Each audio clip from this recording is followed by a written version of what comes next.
Now the outstanding practice are the ECU 911 from Ecuador and the public prosecution from Chile.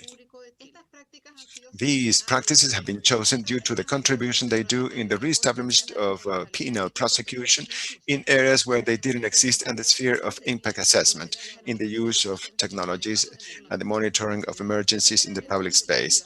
The first one corresponds to video cameras, an initiative to monitor the incidence of citizen safety and security in the public space, ECO 911, and that has as a goal to analyze the impact of video surveillance cameras in different cities of Ecuador. And the regional Maule prosecution will introduce the Maule situation, a good practice that address the implementation process of protocols for the prosecution of crimes in weapons in the area. With this brief introduction, we talk here Dr. Aguirre, Director of the Data Analysis of ECO 911 Ecuador, that will introduce a good practice that called surveillance camera, an initiative to monitor the incidence of emergencies of citizen security in the public space. So welcome, Dr. Aguirre. Thank you. I will share my presentation where we have the main outcomes of that initiative. Welcome and greetings from ECO 901 and the director Juan Zapata.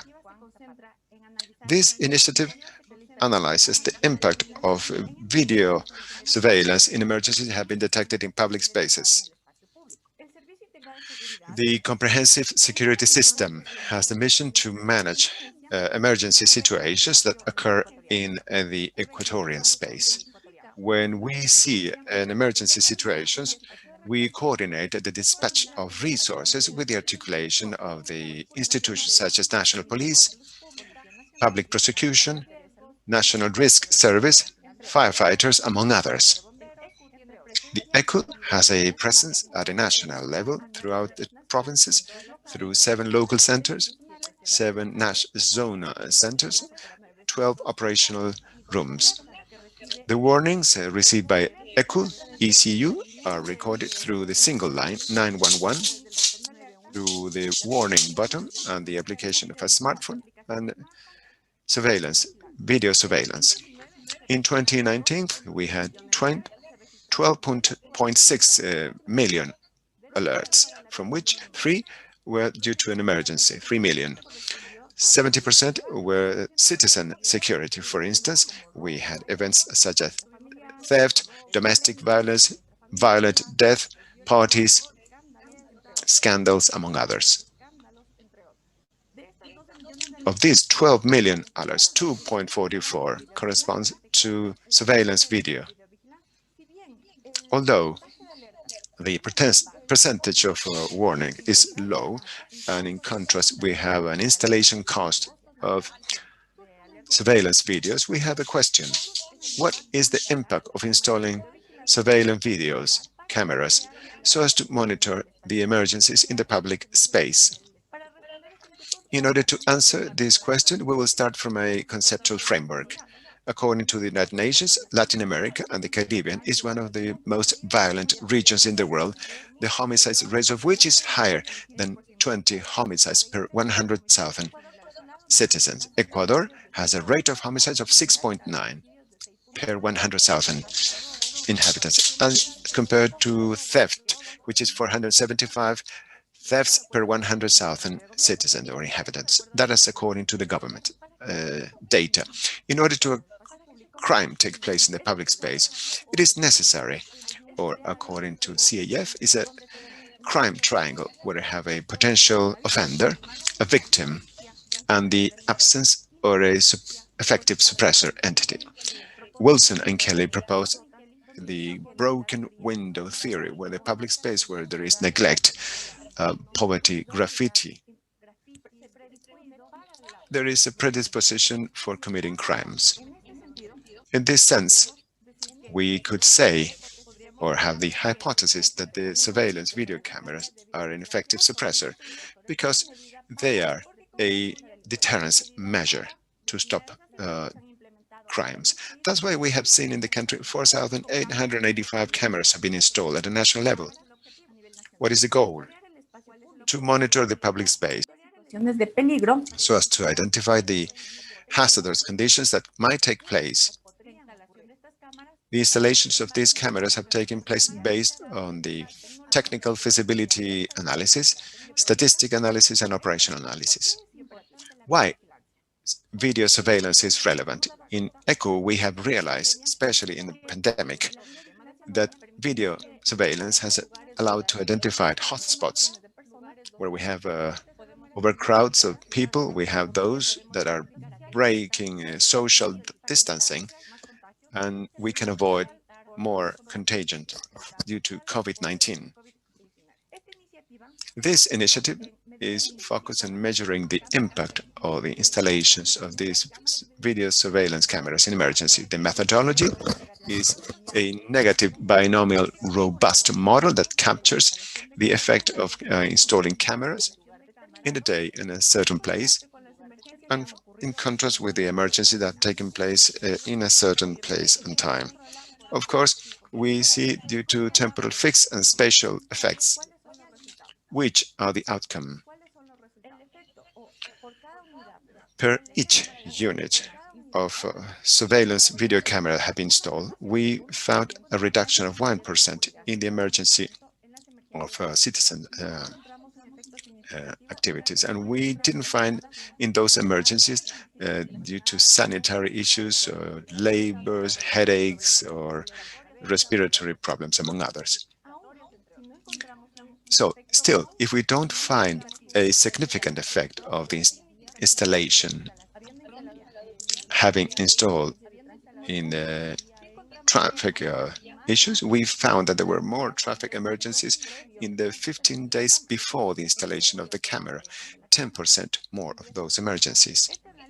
So this analysis has been done based in 80,000 records of 2019 in the 221 areas of Ecuador. What is the lessons learned from this initiative? The video surveillance for ECHO is a key pillar because it allows to monitor those situations of danger that could happen in the public space. Although the cost of installation, acquisition, and operation of cameras is high, and in contrast, a low percentage of video surveillance warning is captured from the major volume of information that we have, we found an effect where the rate of incidence in emergency situation decreases in 1% per each camera that has been installed, controlling for fixed effects. Conclusion: we recommend to strengthen video surveillance in the integrated service, and this with the purpose of contributing with an effect where the crimes are stopped within the public space. Thank you.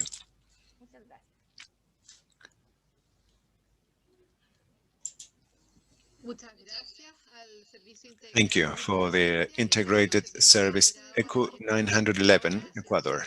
Now we will listen to the representatives of the public prosecution, the prosecutor attaché Francisco Parra and Raúl Miranda, who will be introducing of the good practice of the first focus of El Maule region. Welcome, Mr. Parra and Mr. Miranda.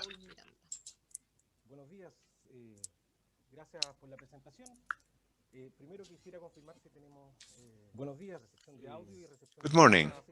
Thank you for this introduction. First, I would like to confirm if we have audio and image. It seems that everything is okay, right? Yes, we can hear and we can see clearly. Thank you. Very well then. And before of our presentation, I would like to thank the Foundation Paz Ciudadana and especially the patience and the collaboration that we have had with Ms. Ana Maria in all the previous work, and also IACA people from technical people with whom we have met. I would like to greet the prosecution also, on whom we speak, Mr. Jorge Abo, the national prosecutor, and who was part of this initiative also, and that we greet our head of the criminal analysis, Mr. José Alcaíno, and the crime analysis unit that are seeing this presentation, such as the rest of the prosecution, especially the region of El Maule. Very well then. First, I will activate the option to share the screen where we can see that we will have together with Mr. Raúl Miranda. Sí, también pido si me pueden confirmar si está, si se aprecian las diapositivas que se están visualizando, si se previsualizan, ¿sí? Is clear, but please put it in the full screen mode. Now it's loading. Thank you. Thank you, Ana Maria.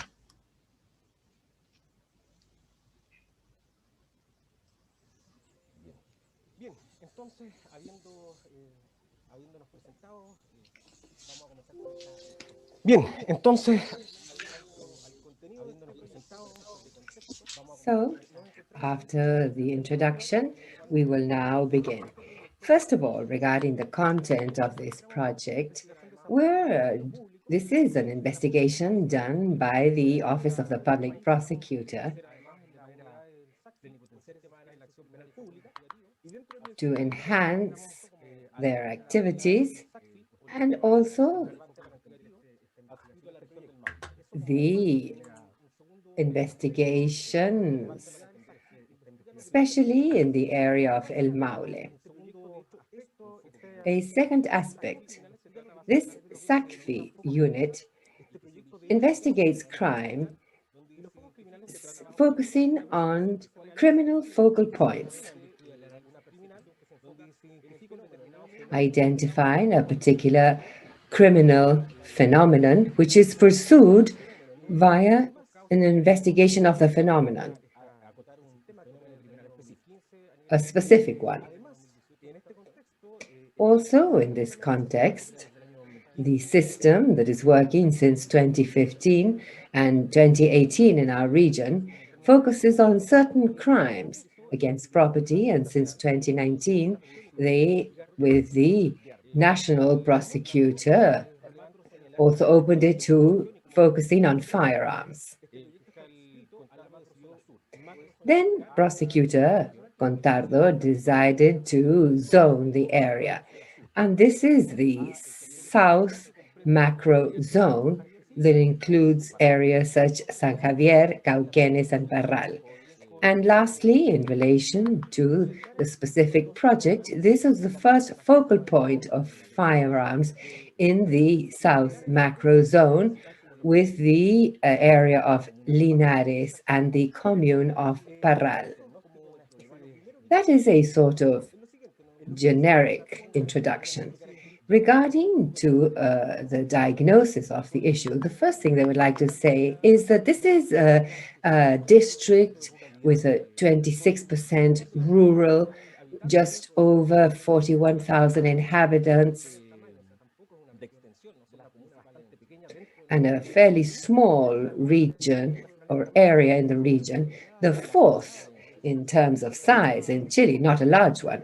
So in this context of rural tranquility or scarce organized crime, there were various events that occurred, fairly surprising, and that analyzed separately showed no organization. For example, first of all, the finding of a vehicle that was burned in public areas without any witness and any type of report.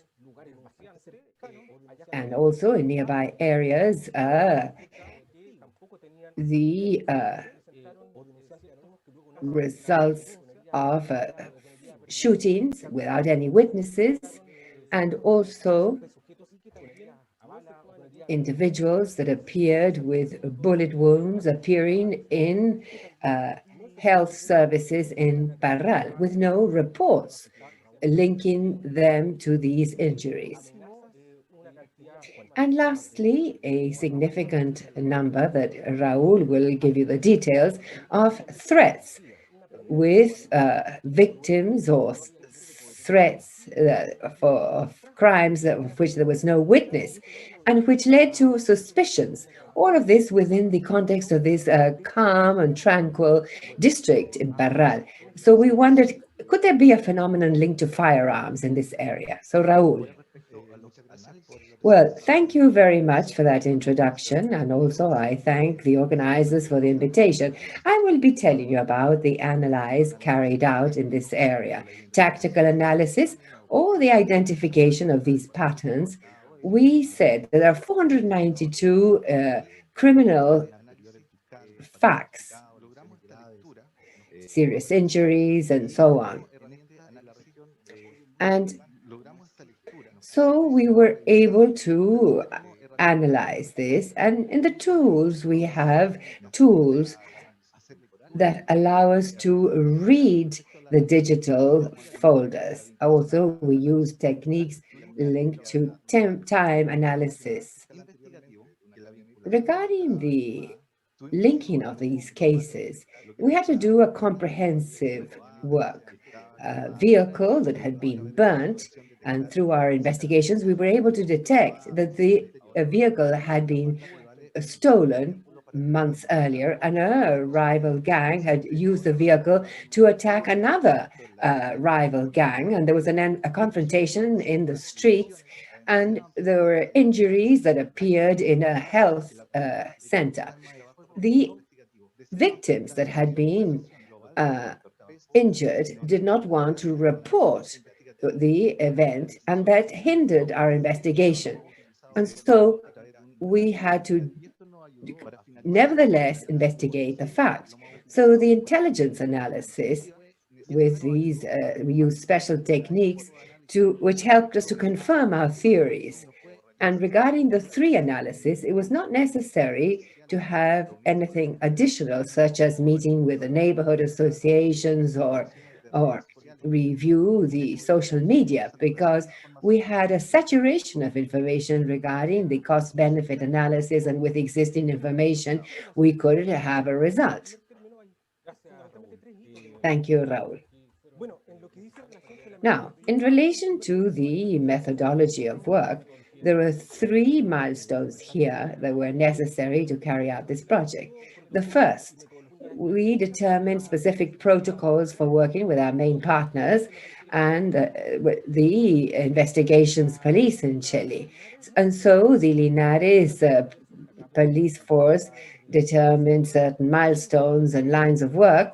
And there were many coordination meetings that I would like to highlight here, meetings with all the heads of the specialized teams, including, for example, the sexual crime brigade. And you would say, well, what does this have to do with firearms? Well, there was always a possibility of obtaining relevant information from those meetings, for example, the drugs and the thefts units, and the crime brigades assigned to specific districts and that know the terrain very well regarding the crimes that occurred in their particular jurisdictions.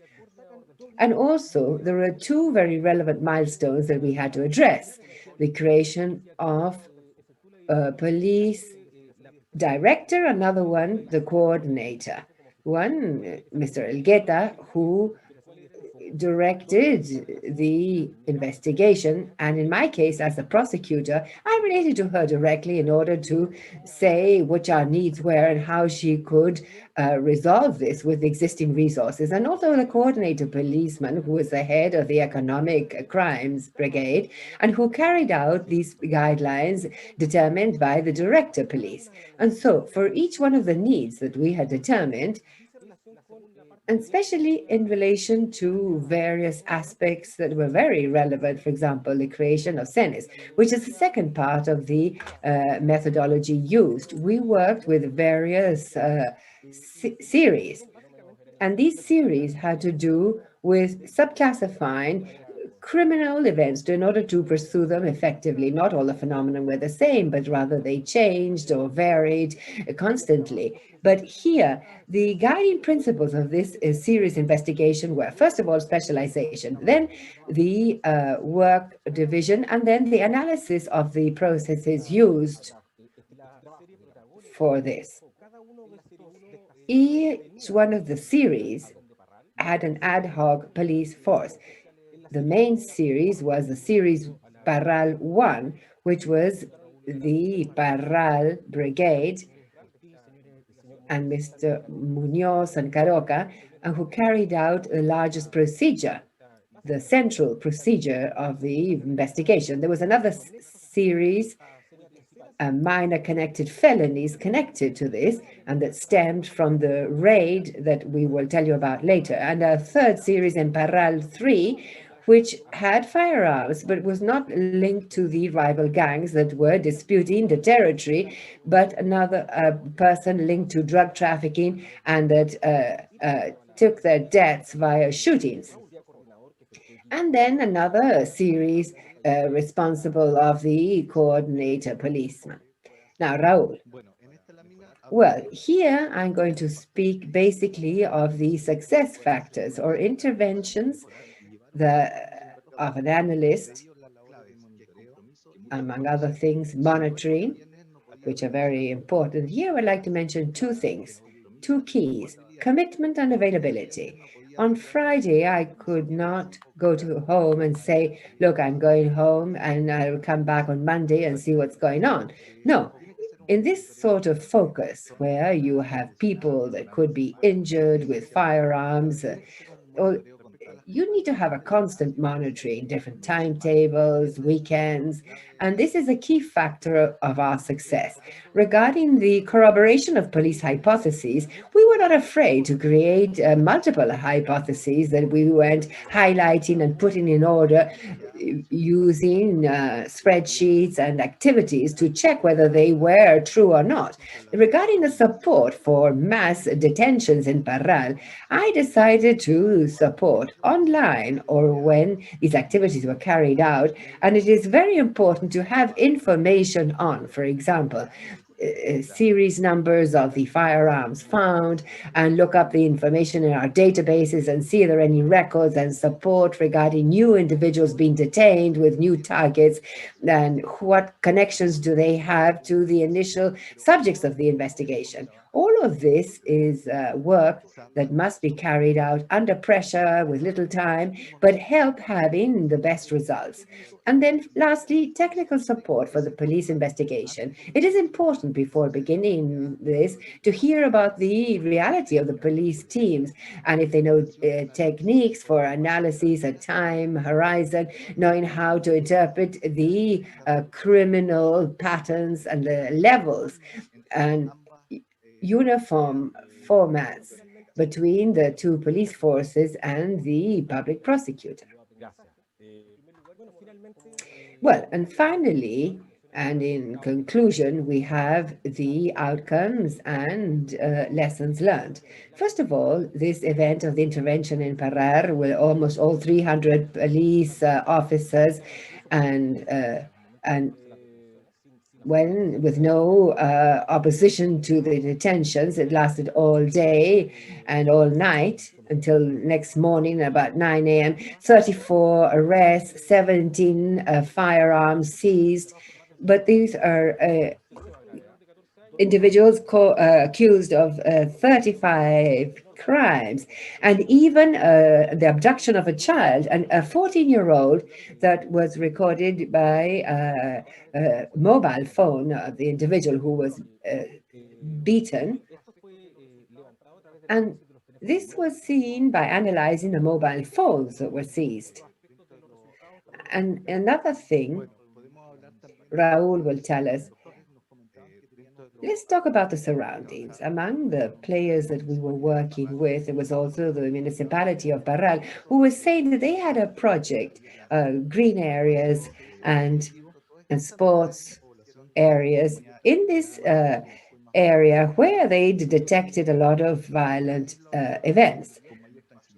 And so afterwards, all of these activities were carried out in peace, and we wanted to build security up in the area.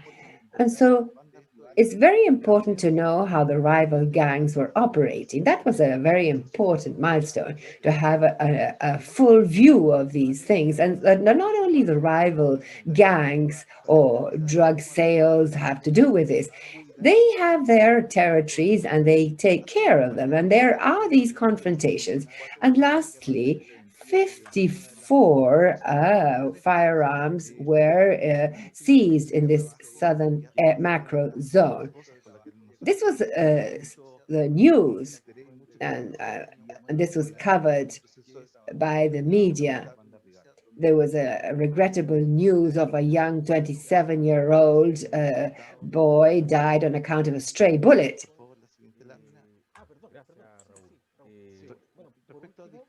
And well, lastly, no, sorry. Yes, Raul, continue. Regarding the unjustified shot, we reviewed cases since 2019 and 2020 with a reduction of 63% unjustified shootings. The important thing here is that when we began with this focal point, we saw that a lot of these cases had no reports. So the black figures regarding the inputs, we must say that reports is our basic input to be able to work. The victims were under threat and or there were no victims. As the police procedure unfolded, we were able to get the citizens to once again report during the last period of the investigation. I can also add that our administrative person, Karin Mariscal, who also supported, she received many requests for our firearms. And so this was used for people to identify the firearms and make these requests. Thank you, Raul. And so lastly, our lessons learned. The first thing and the recipe of this is the cross-cutting work between the prosecutor and the analyst. You can have all the technological means, but if they're locked up in your office, you will never have the full information. So the idea here is to obtain information as pure as possible. We're talking about a district that had no indication that was organized crime, and then we discovered a very, very complex situation, and which led to this cross-cutting work between the prosecutor and the analysts. The second thing has to do with a full analysis of the area and the access of our officers to the area that allowed us to gather this information. Now, all of this allowed us to recognize the criminal setting, not only via usual means, fines and others, but we believe that lastly, the most important thing is the intra-institutional coordination with the key players. This would have been impossible without the collaboration by the Office of the Prosecutor in San Javier, in Linares, and in Parral. These offices of the prosecutors, we met them regularly with each one of the prosecutors and the assistant lawyers and the officers that gave us their inputs for the investigation. Of course, we express our gratitude to them. And this also allowed us to work in a coordinated way and to gather evidence. And finally, the interinstitutional coordination are working with the investigations police. And we were given the National Award for excellent criminal investigations. So that is our presentation. We thank the foundation once again. Our greetings to everyone who is attending this event. Thank you.